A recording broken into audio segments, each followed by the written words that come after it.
The family was using this heater to try to heat up their home, save money on the electric bill, but it got too close to this couch, fire officials tell me, and now it's ruined Christmas. The tree was here, the space heater was out some.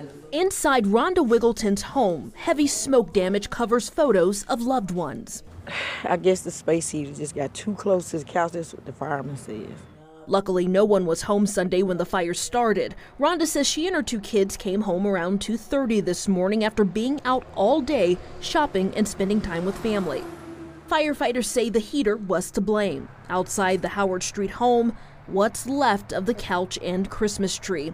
Rhonda says this heater was helping her save money. So I had started using the little heaters to try to keep the power bill down because I can't afford the power bill.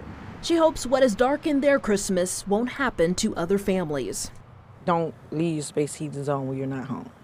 But I was just doing it to get it warm so we can come back home. So we was out all day. In the meantime, the family is staying with other relatives and they do have insurance. In Spartanburg County, I'm Dana Griffin, WIFF News 4.